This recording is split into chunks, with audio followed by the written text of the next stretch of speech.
Welcome to Legal Innovation Spotlight, the podcast that brings you the latest advancements in legal tech and knowledge management. I'm Ted Theodoropoulos, and I connect with the industry's brightest minds to provide you with valuable insights and actionable takeaways. So sit back, relax, and let's dive in. Monica, how are you this afternoon? Fine. How are you, Ted? Doing great. So glad you could join me about this conversation that I think is going to be super interesting. And we had such a great initial call and have lots of interesting topics to cover today. So thanks for being here. Looking forward. It's my pleasure. So before we jump into the content, I want to just do kind of a little tee you up for an introduction. You've got an interesting background. You're an attorney. You're a thought leader in the legal tech innovation space, which I have lots of thoughts and opinions on myself. We're gonna dive into that. You ran an ALSP for over 20 years. Tell us a little bit about what you're up to today and a little bit about your background. Sure. Well, my background, I've been an entrepreneur for a really long time. I mean, over almost 3 decades. Founded companies in a number of industries, primarily tech-centric. So early companies in the music business, early internet, as well as database kind of plays. And then, of course, legal tech, the legal industry, legal services space. So have been founding companies over these many years, probably about 7 total. I've had some successful exits and have really enjoyed the journey of being an entrepreneur. I'm also technically a trained attorney, obviously a business person, and I do a lot of writing and speaking. And so I've kind of been involved with the legal industry probably the last 20 years, really along the lines of the innovation side of the house. Really pushing the envelope forward in terms of what's possible in the legal industry, new ways of doing things, new ways of delivering services, new types of technology, creating new technologies, and so forth, and have been operating Zentlaw in the ALSP, as you mentioned, an alternative legal services provider, one of the earliest to the market at the time, along with a few contemporaries. And this was, again, 23 years ago. So at a time when people really didn't understand the idea of alternative legal services or what that might look like, and really had to help carve a path in the industry and build that from the ground up and educate the marketplace. I've been in the legal tech space for a long time, since practically the inception of legal tech. I was one of the earliest legal tech, female legal tech founders, and creating kind of early legal technologies around networking, AI-powered chatbots, clauses, drafting tools, things like that, collaboration technologies as well, at a time when, again, it was a nascent industry, or barely an industry, really. And now, of course, it's been blooming. As for what I'm doing now, I'm bringing kind of all of these decades of experience as both a founder, as an attorney, somebody with domain expertise in the legal space, as a legal technologist and a technologist in general, and a futurist, really, and bringing all of that into more of the venture space, investing and advising in companies and looking to do more of that. I've been doing that as an active angel investor for a number of years, so looking to bring all of that into that space as well. Yeah, the amount of investment funneling into the legal tech space is honestly breathtaking. I just a quick little rabbit hole on that. I have a friend of mine who's a multiple founder. He had a really good size exit recently, and if he's listening, he'll know I'm talking about him. We had a conversation yesterday morning, and he now has an AI platform that they do some interesting stuff with task and project management, integrates tightly with Outlook. And he mentioned that even when he has executive sponsorship at the firm, he's been getting put into a queue with all the other AI POCs and pilots that the firm has going on. And they have a prioritization committee that's responsible for selecting when these platforms get evaluated, and it's slowing the sales cycle down so much. So that's on kind of the founder side, that he's looking to other areas now to expand his business, because there's so much in legal AI right now. And then on the investor side, we had a call with a VC yesterday. We're not actively soliciting new investment, but we keep our ear to the ground and have conversations even when we're not. And we were told that the fund is looking for opportunities to diversify a little bit, maybe a little heavy on the AI side. So it's interesting. The pendulum is starting to swing back just a smidge where, it used to be, you've got an AI platform, it's a lot of excitement, buzz. Now there's so much of that you're getting queued. And on the investment side, investors are looking for non-AI first companies to offset some of the more risky bets that they've placed. So it's an interesting time in legal tech. Would you agree? Absolutely. I mean, just a couple of thoughts on some of those points. Yes, I mean, definitely a lot of AI hype. I mean, I think we all are aware of that, right? We can't open sort of the, any feed on any social media or news feed and not see AI in the headlines, right? So it's a huge, huge area right now. Lots of hype. It could be getting a little bit frothy, right? People are kind of throwing money at it so fast and maybe not really looking carefully or critically at the business model or what problem is this trying to solve, or does this technology or this product actually even do what it claims to do? So, again, having been a founder, a technologist, a product person, I'm always really interested in what the product does. Does it actually do these things? Is it on track to do these things? You have the right team. How are they executing? What's their experience as well? But definitely, I mean, huge opportunities in AI. I'm very bullish on sort of AI and legal tech and AI and reg tech. And I know I've written and spoken on those topics too. But I would say that legal, like a lot of professional sectors, especially a lot of the kind of uninteresting or boring back office functions, still lend themselves to a lot of good old-fashioned automation that may or may not necessarily have to enable the user to utilize AI in the course of doing that, right? So there's a lot of tasks that we can think of in legal, a lot of use cases that simply haven't been automated yet or haven't been automated well. And so there's still a lot of opportunity. So I would tend to agree with that VC that there are opportunities out there for technology that maybe isn't AI heavy centric, but yet it's automating a prior process that was dated or clunky and needs refinement and efficiency. And there's still a lot of opportunities like that. Yeah. And then you also have you had Satya Nadella, the CEO of Microsoft, come out and say that SaaS is dead and AI is going to, and I think what he means specifically is like, you're a technology person, so you're probably familiar with CRUD, create, read, update, and delete. It's database operations. When you have like just a fancy front end that to a CRUD infrastructure, like CRM is a good example that you can now spin up highly customized apps with with the data integration layer, and AI will write all the code for you. So, it's interesting. We had so much hype, so much investment, and now we're starting to see the pendulum swing a little bit in the other direction. It's going to swing back and forth. It's not headed. It's going to oscillate, in my opinion. But regardless, it is such a fun time to be in legal tech. It is really a fun time. And yes, definitely AI is here to stay. And I know you're a technologist as well yourself. So I know we talked about, the idea that you can create different interesting tools and things with AI. And there's a lot of opportunity for people and individuals to empower themselves with AI. So yeah, AI is definitely here to stay in terms of what garners investment. It's going to have to come down to, again, good sound business models and the right team and the right technology and the right product for that market. Yeah.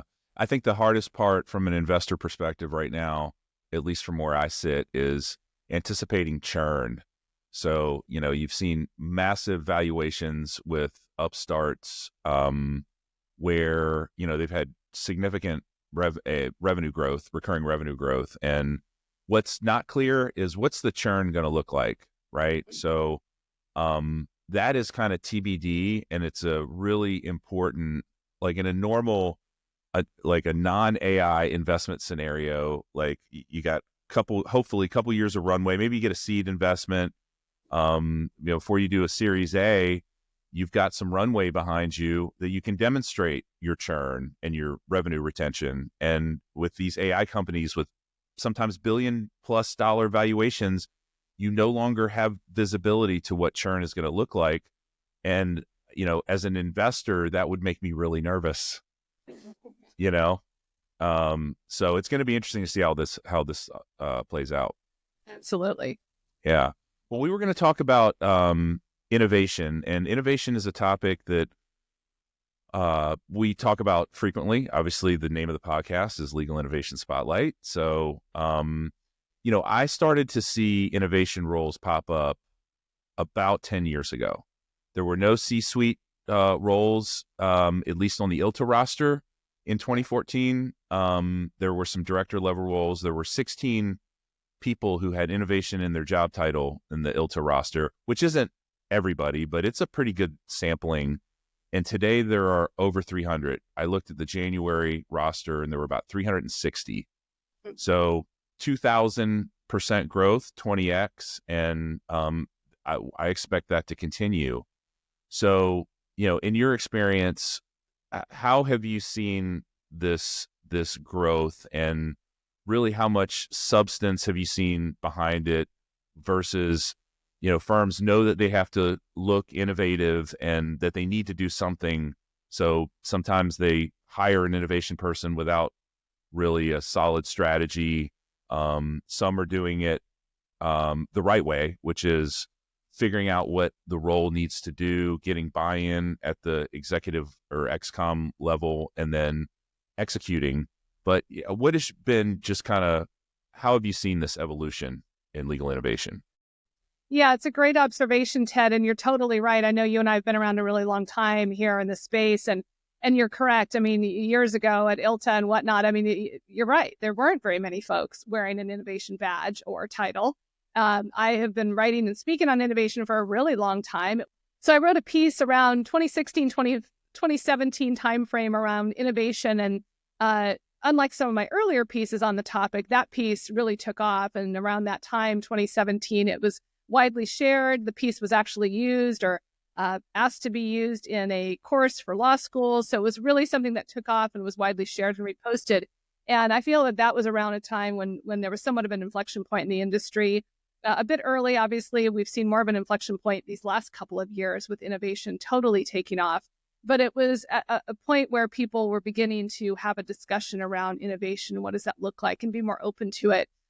I mean, again, having been out here for a long time in the legal industry, carving a path where there wasn't one before, helping to create new paths where there weren't paths before, it has taken a long time to educate the marketplace on different ways of doing things, different ways of looking at things, how to use technology and why it's beneficial, how to think about efficiencies, even the idea of legal ops. I mean, we were doing legal operations at Zentlaw years before it was called legal operations. And many contemporaries that founded and colleagues of mine that have founded Clock and some of these other groups that are focused on legal operations were, again, doing this work a long time before the market caught up and could recognize and kind of put some energy and some effort and money around it.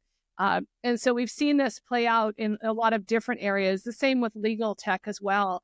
Some of my earlier legal tech companies did not garner the commercial success that I anticipated because they were just too early to the market. And I know several co-founders, not co-founders, other founders that are my contemporaries that are early legal tech founders like myself that have founded companies.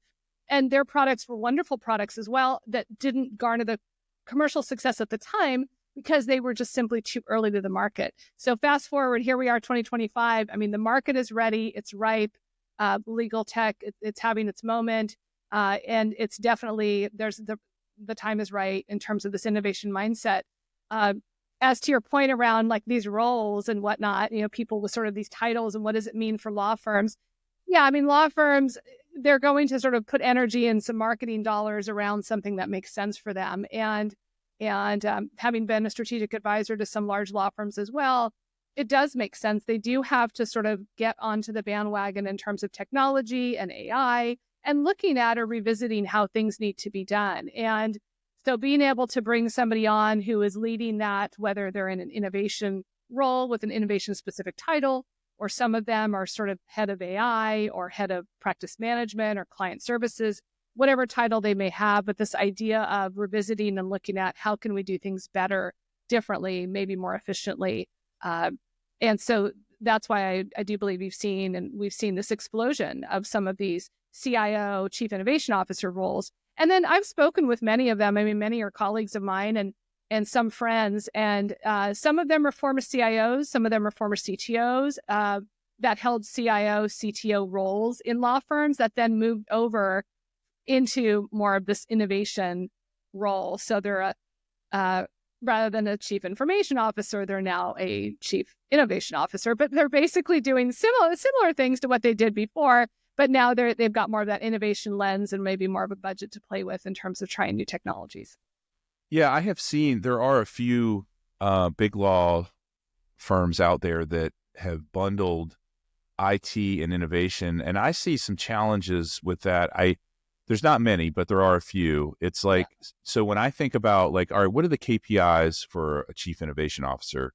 They should be measured on failure in a good way, right? Like, if you're not failing, you're not innovating, right? There's a lot of trial and error, right? Not everything works the first time. In IT, failure is bad, right? Like you don't want a failure. That could be a breach, that could be an outage. I feel like innovation fits better, maybe KM. I honestly think just a kind of a separate org structure around innovation is the best approach, but I have seen success with bundling it with KM. I saw a really interesting. It was a podcast with Mark Andreessen from Andreessen Horowitz. He was the inventor of Netscape, and he talked about this program at IBM called the Wild Ducks. And the Wild Ducks, in a company of hundreds of thousands of people, they selected, I think he said 7. There were these 7 executive level roles that they put into this Wild Ducks program. And this was I think it was in the 90s, so everybody was wearing suit and tie, and these guys would wear, and girls would wear cowboy boots and put their feet on the table in meetings. And they kind of had carte blanche to bypass certain processes to go do innovative things. And, I sat back and reflected on that and thought, there is no way in hell that would ever work at a law firm. The culture at a law firm, all law firms, like there's not one law firm I could ever see that working at least as it exists today. Things would have to move quite a bit for something like that to really work. But like, how can innovation teams build and adopt frameworks that align with existing cultures? Because culture is so hard to change. Like, how do you think about that question? That's a great question, Ted. Absolutely. It's critical. In fact, we had done some culture work at Zentlaw for years as well, and kind of as a companion to some of the legal ops. And one of the reasons that came about, and I've written and spoken on this topic too, a number of times along with colleagues of mine in legal ops, that you really have to deal with when you're looking at change management, right? In an organization, you do have to look at people, process, and technology. And I always say people, process, and technology in that order, because you really do have to start with the people. You have to start with the culture of your organization. What is the appetite for what you're trying to achieve? What makes sense for that culture? What's realistic? What's realistic based on the team that you have? Do you need to make changes on that front? So there's a whole bunch just on the culture and people front that has to be addressed in order for change management to be effective. And a lot of these innovation practices and technologies, and even the use of AI and whatnot, and how can we be more efficient in our work? How can we leverage new tools? How can we get the attorneys, let's say, at a law firm to use new tools? A lot of that you do have to start with culture, because if you don't, you're going to just butt up against that. It's not going to be successful, or it's not going to go over well. You're not getting the ROI out of your investment, whatever the net output is that you're looking for. It's not really going to be what you expect it to be if you don't address the culture piece first. And I've had this discussion actually with a number of colleagues of mine who are chief innovation officers. And I've asked them, what are you doing on the culture front? I have some ideas, and we've brainstormed and talked. And the ones I find that are very effective are dealing with sort of the innovation piece in terms of the process, right? And then, of course, they're kicking the tires on technology, bringing in some technology, trying out the tech, and working on what makes sense where. But they've also not neglected the culture piece, and they're addressing that culture piece. And in particular, addressing the culture piece as it pertains to the emerging groups of lawyers that are in their organization, right? You've got these junior associates, and the folks that are coming in, they're coming up as junior partners. these are people that are going to be inheriting the power structure in these firms, assuming the firms are still in existence at that time. And they will be the ones inheriting that. And so addressing some of the cultural pieces with them, as well as with some of the existing partners who may be on the last legs of their career or nearing retirement soon. It's been interesting. I've had some folks say that chief innovation officers, as well as heads of KM, tell me that they have found some of their partners sometimes are the more ones that are inclined to be early adopters of some of the technology, as opposed to the junior associates, because the junior associates are worried about getting put out of a job or they have misconceptions, whereas the more senior partners are interested in that. So it's really kind of interesting. Certainly proves that you can't make any generational assumptions on who's more ripe and who's going to be more interested in adopting technology or AI. But I do think it highlights the point around addressing culture in a way that makes sense for your organization. And there's certainly lots of approaches to that, but definitely can't be neglected. Yeah. Yeah. So, the multi-generational perspective is an important one. And, I've said many times that, the law firm world is small.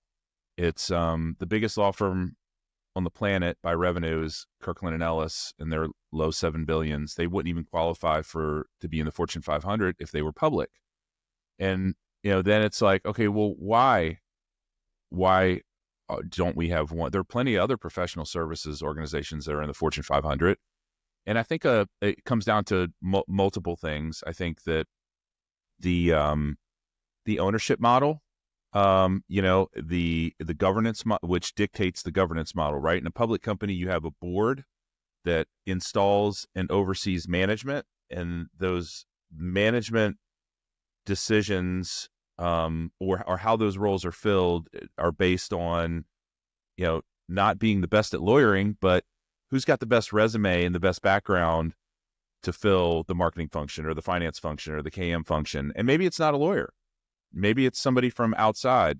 And how do you get somebody from let's say it's the tech world? How do you pull somebody from a Google or an Amazon if you're a law firm? You do it with stock options, and that can't happen in the US. At least you can do some shadow equity or profit sharing, but not traditional stock options. So you point out an interesting dimension with respect to just the generational differences and the leadership model, and how all that influences how ripe a law firm is to really embrace innovation.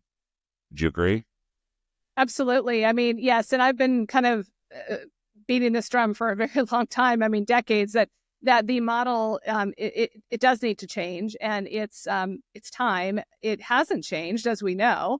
Will it change in the coming years? I believe so. A lot of that impetus is going to need to come from the client base that they serve, and we serve that client base as an ALSP and have done so for a long time. And so the enterprise and institutional client base, when they start to demand certain improvements or adjustments to that business model, then that business model will change. But right now we're not quite there.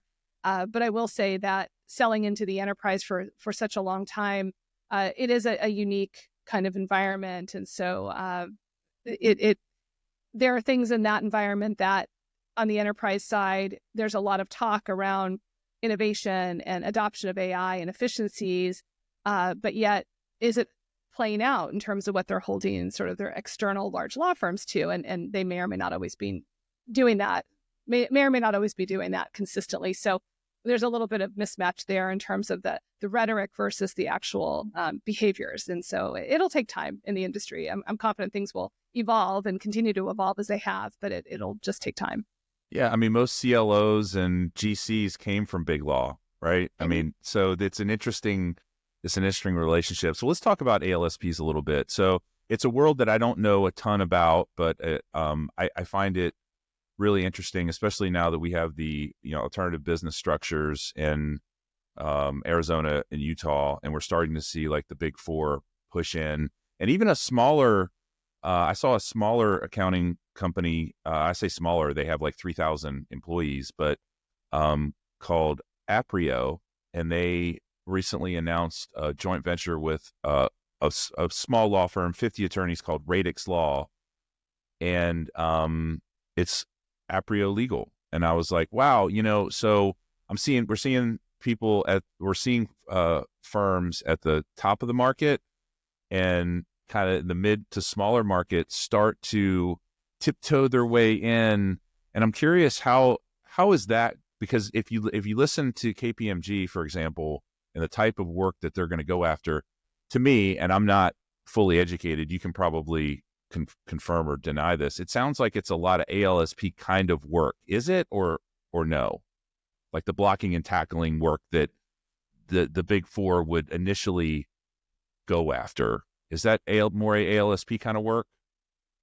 Yeah, I mean, it can be. ALSPs, the term has been thrown around quite a bit. So just to kind of break it down a little first for you, I mean, ALSP referring to alternative legal services provider. It's a term that came about over 2 decades ago when we started and some contemporaries in the space started. And the idea was to offer legal services in a model that was alternative to the conventional law firm model. So something other than a billable hour method of billing, and something other than sort of the conventional, I'm hiring my lawyer and they're going to answer the phone and respond to email. But these other ideas like flexible talent and subscription-based legal services. So these are solutions that we brought to the marketplace that were very groundbreaking at the time in terms of the flexible talent engagement, the idea of having access to legal talent on demand that you could then convert at the end of the engagement, the idea of being able to tap into a subscription legal services team at a fixed rate, and you were able to sort of tap into this on-demand support. So some of these models, as well as legal operations and kind of this idea of looking at how things could be done more efficiently and somewhat even cannibalizing the revenue stream that would flow to the ALSP by helping that client become more efficient. So these types of solutions offered by us at Zentlaw and contemporaries in the space in the ALSP market are and have been very unique at the time and significantly underutilized when we consider the entire marketplace, as well as not just the marketplace of institutional enterprise clients, but also look at large law firms. So there's still a lot of opportunity in the market, and it's a segment that's growing and will continue to grow significantly. As for participation by some of the kind of big four, I don't, can't comment specifically on that. I don't know specifically what their plans are, but I would imagine that they're looking at sort of grabbing some of that market share as well. And to the extent that makes sense, I don't know. Again, is their cost structure going to accommodate what clients have become accustomed to when it comes to LSPs?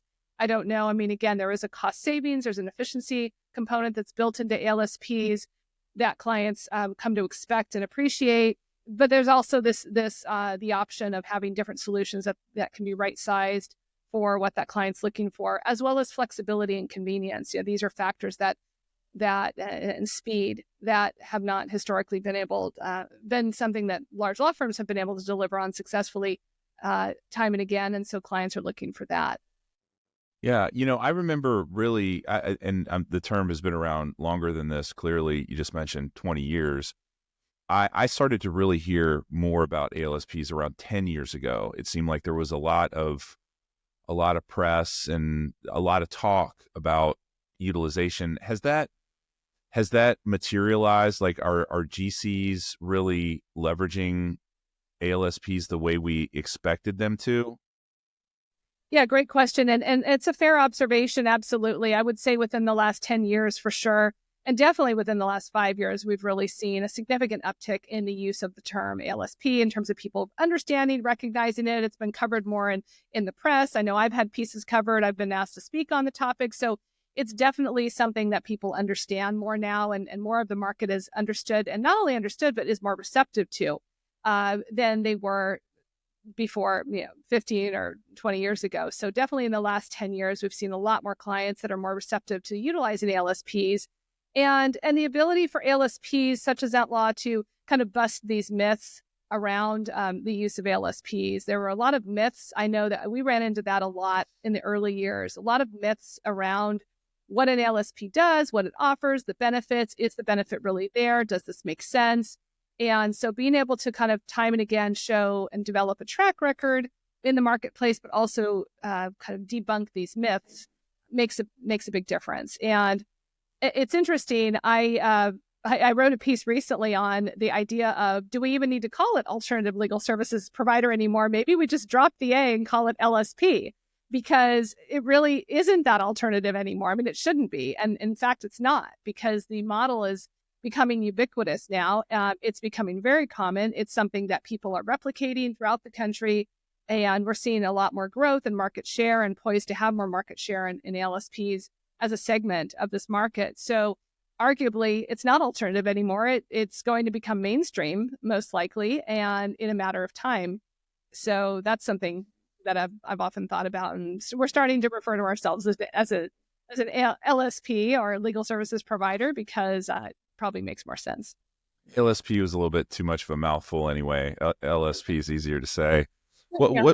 What about like regional differences? Like it seems like in the EU, in the UK specifically, they're a little further ahead, right? The Legal Services Act was 6 years ago. They're ahead on that. When I talk to innovation professionals, and I've had many from the EU and here domestically, it feels like they're thinking about things a little differently over there. What about in the ALSP space? Is there a regional difference in how these providers go to market?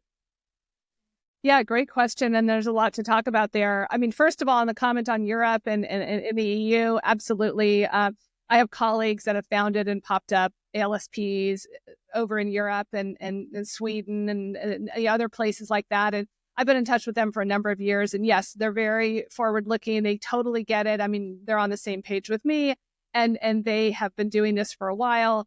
Their market is more receptive, or has been more receptive historically to that than, I would say, the domestic market here. And in terms of like regions within the United States, I mean, definitely, your typical coastal kind of large tech centers, metros, are we've seen historically the most kind of adoption of the model. We have found, though, interestingly enough, that you would assume, oh, it's only kind of the forward-looking sectors of the market, like, tech and whatnot. And yes, we do have a lot of clients in tech, and we've seen adoption in tech, but we've also seen and have been breaking into or broken through some of these other industries that are historically more traditional, if you will, right? Like education or healthcare or insurance. And so we've seen these markets, these sectors, begin to adopt ALSPs as part of their essential resource toolkit, basically, in the legal departments. And that's really promising as well, because these are industries that historically would only rely on big law. And the idea of going outside of that was unusual. So that's something that's kind of interesting. Yeah, one of our first legal customers, the firm no longer exists. It was a fairly small firm, but they blew up pretty quickly during 2008. They were default services, and I'm a Lean Six Sigma black belt. I came in and helped them with some tech, and at the time, we were just starting out. I was doing actual delivery work, so came in and helped them streamline some processes. But in the default services world, so financial services are the clients, and they made heavy use. This is in the late 2000s. They used, I don't know how you differentiate like BPO, like business process outsourcing, from ALSPs, but there was a firm in India called Akwin that essentially did all of the heavy lifting around foreclosures, right? All the document prep and, docket management and like all of these sorts of tasks.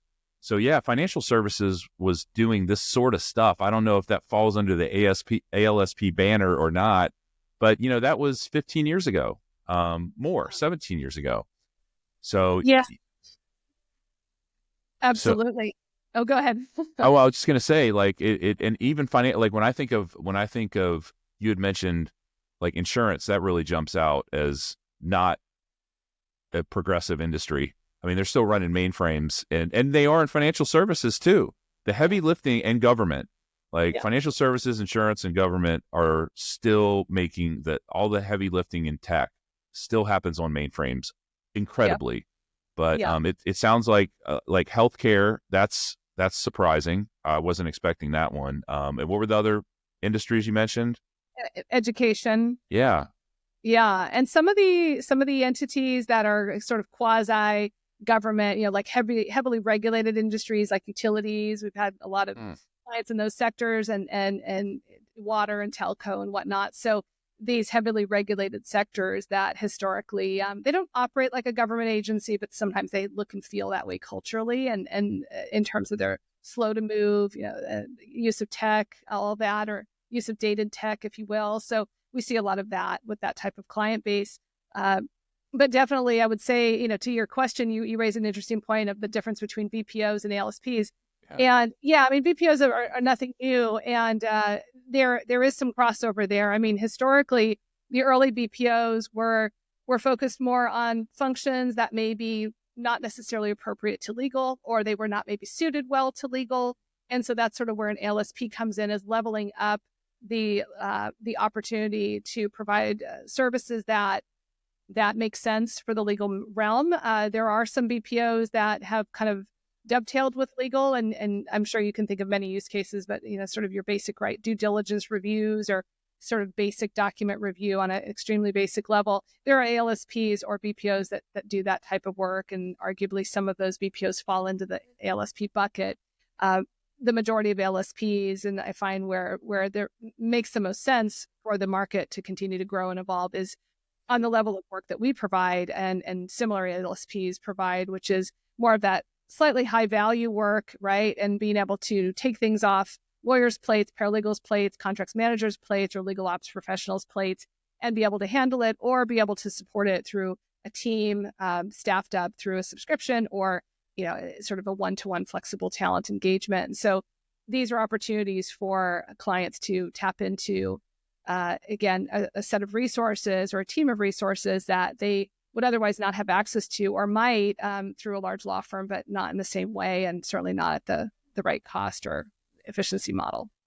When I think about the Venn diagram of, you've got alternative business structures, you've got ALSPs, you've got BPO, you've got law firms, there's a lot of overlap in that Venn diagram. Yeah. There's not clear lines, it doesn't seem. Is that accurate? Yes, it's accurate. There's definitely some overlap for sure. And I do believe that large firms, to survive, will have to kind of have an ALSP component of their offering, really. I mean, they'll have to sort of bring LSPs in and say, okay, we've got our high end kind of level. You've got the company litigation or whatnot. We've got that, your law firm setting, but we've got your ALSP option for you to be able to do the other kinds of work that you do. And frankly, I would imagine we see more of that in the large law firm sector. Yeah, that makes perfect sense. There's not too many people who I can talk about agentic AI with, and you were one of them, and we had a good conversation around this. And this is another area, like we mentioned, how muddy the waters are between, BPO, ALSP.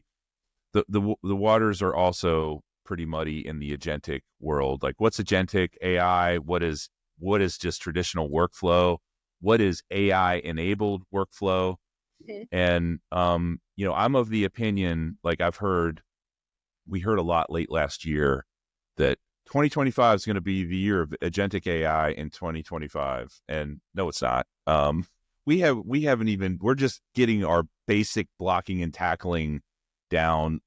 Only I saw a really interesting stat from TR in December, so less than 60 days old, that only 10% of law firms have a generative AI strategy. I'm sorry, policy, not strategy. The natural sequence in my head is, you have a strategy that informs your policy. You kind of have to have the strategy first. In my mind, maybe I'm wrong about that, but that's how I think about it. But only 10%. So are we going to enable agents to take action inside our organization before we have a strategy and policy around it? That sounds crazy to me. So I feel like we got a longer way to go. Maybe mid 2026, we'll start to see real use of agentic AI in practice of law. I think we could deploy some business of law use cases almost immediately, but I don't know. How do you see that picture?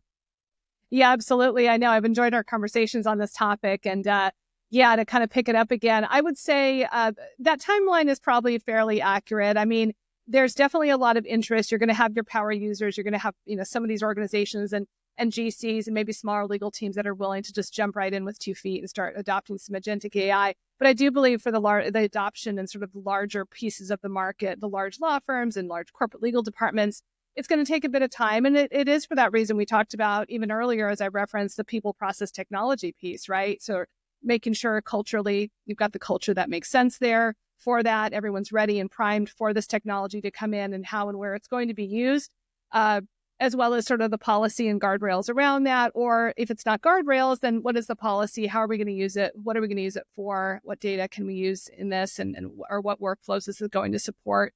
And so we're going to see some of that. And we've seen this firsthand with clients, just building policies for them, helping them create kind of how to think about how to use AI, where to use it, how to use it as it pertains to various other parts of their organization, and how to think about it relative to key priorities they have, whether that's around IP, data security and privacy, compliance, litigation management. So tremendous opportunities in the agentic AI space. I, again, am very bullish on that. I think there's a lot of opportunity and efficiencies to unlock and value to unlock with agentic AI. But yeah, as a practical matter, like what are we looking at in terms of adoption? I would say it's going to take, this year is going to be the year of a lot of experimentation, education. This is something that came out of even a talk I gave recently at the Women in AI conference. And at the end of my talk, I had a breakout. And one of the themes that emerged, which was interesting among all of us talking, was about the need for education in a lot of these organizations, that there are a lot of, again, both within law firms as well as legal teams, that they are simply not as educated on AI in terms of its capabilities, what it can be used for, how it can be used. And so increasing some education on that front will empower that user base a lot more, and that's going to drive some more adoption. Yeah, I don't know why I'm just now connecting these dots, but you are kind of perfectly positioned. Like when I think about agentic AI, and like it seems massive opportunity in the more predictable ALSP, BPO kind of space. Like, I don't know why I'm just connecting those dots, but what are the use cases like that you see on the practice side with agentic AI? Because that's where things get a little fuzzy for me. Again, business of law, I see lots of opportunities in business development, HR, it's, but on the practice side, what are there any use cases that jump out at you as good candidates to take a look at? Yeah, and I would say I wouldn't discount the business of law piece, right? Because you're totally accurate. I mean, there's a lot of opportunity there just to streamline the business of law, the back office functions, the billing, the timekeeping, the screening calls, the getting back to clients, the client intake. I mean, all of these are business of law pieces.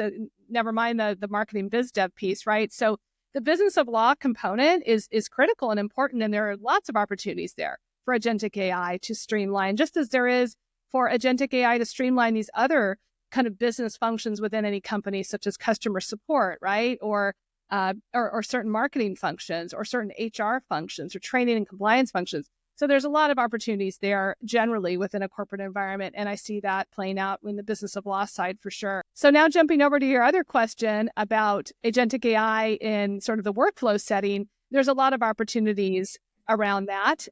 Certainly we've seen some technologies come out that are addressing workflows around litigation. There are workflows around legal ops, a lot of opportunities around the legal ops front in terms of streamlining, whether it's access to certain types of data sets and being able to sort of produce the type of knowledge that we need to drive greater efficiencies within a corporate legal team. Certainly around sort of spend management, that would be an example. We're also starting to see agentic AI around the contracting space, right? Contracting space and any contracting function within a company is a huge beast. And so being able to leverage agentic AI in some of those workflows can be extremely powerful and drive significant efficiencies and cost savings. So those are just a few examples, but there's a lot more. Yeah. I'm waiting for the day. So my wife and I own 5 gyms here in St. Louis, and we moved one. So we've signed 6 commercial retail leases. And I'm waiting for the day when you can just have, the tenant's AI and the landlord's AI, and they get together and negotiate the lease, because that is the most painful, dreadful, awful process. And that'll be a great day when you kind of put in your baseline that I'm not willing to move below these terms, and you kind of increment, almost like a Dutch auction. You kind of work your way there. That would be phenomenal. Yeah, we're starting to get there. There are some early contracting tools and things I'm involved in a few in terms of as an advisor investor, that we're starting to see some of that happen, where you can kind of get to these standardized sets of terms or toolkits, if you will, in terms of fallbacks and positioning, and start to begin to have your system talk to their system or vice versa. But again, around streamlining the contracting process. And I do believe on some level, at some point with negotiations, we'll get to that point of your AI can talk to my AI and work it out. We're not there yet, but I do envision a future where that will be happening. That would be amazing, because it's awful. And even just redlining software licensing agreements and master services agreements and statements of work. I'm looking forward to those days. All right, well, we're almost out of time, but I wanted to ask you one more question, because I think you're going to have a good perspective on this. Balancing innovation and risk management with AI. Like, it's still early days. AI is very unpredictable still. You can go to the same model with the same prompt, enter it, copy, paste it, enter it again, you get different output. Not every time, but often. So, it seems like there's still some uncertainty. How should firms think about that, striking that balance with being innovative but not taking too much risk early on when they're thinking about their AI strategy? Yeah, great question, Ted. I would say a couple things on that. I mean, first of all, risk is always important, right? Lawyers and legal industry players, whether they're law firms or corporate legal teams, they're always weighing risk to some degree or another, right? It's an occupational hazard, and it's a necessary one. So looking at that, but also bearing in mind that there is an opportunity here, and there's an opportunity for significant growth, efficiencies, and value creation.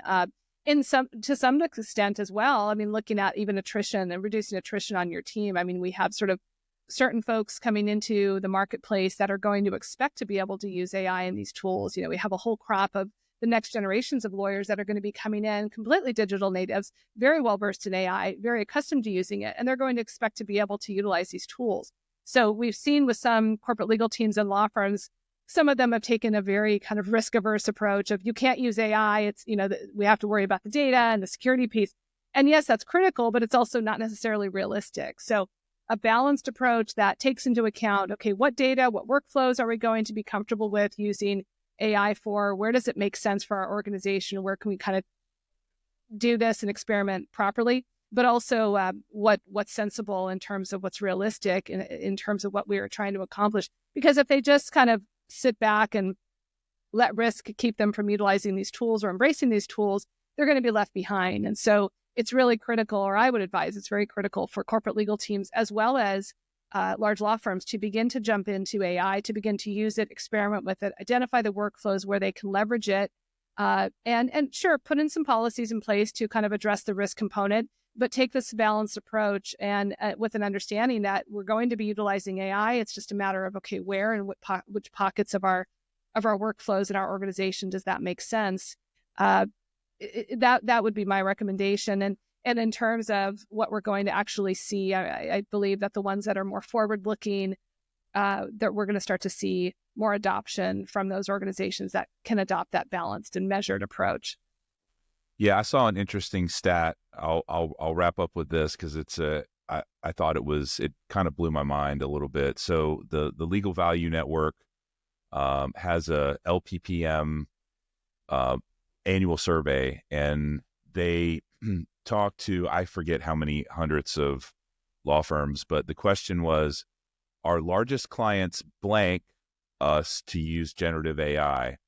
And in that blank, discourage or forbid was the answer 41% of the time. So it's not all the law firm's fault here. The clients are also holding them back.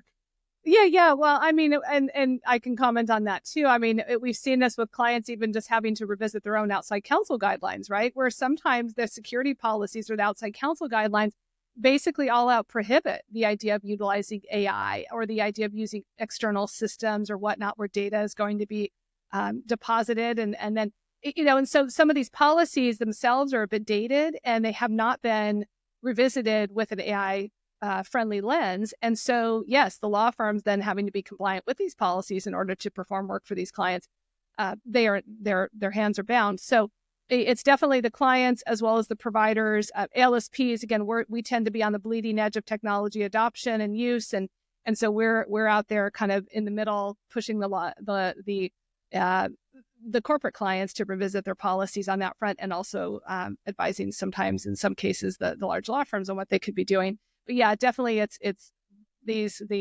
both sides of the transactional relationship have to sort of be on the same page as far as AI. 100%. Well, this has been a great conversation. I really enjoyed it. We covered some really interesting topics. I learned a lot about ALSPs. So it was great having you on. Thanks so much for having this conversation with me. Thank you. I really enjoyed it, Ted. It's a pleasure as always, and look forward to continuing our conversations. That sounds great. All right. Have a good afternoon. Thanks for listening to Legal Innovation Spotlight. If you found value in this chat, hit the subscribe button to be notified when we release new episodes. We'd also really appreciate it if you could take a moment to rate us and leave us a review wherever you're listening right now. Your feedback helps us provide you with top-notch content.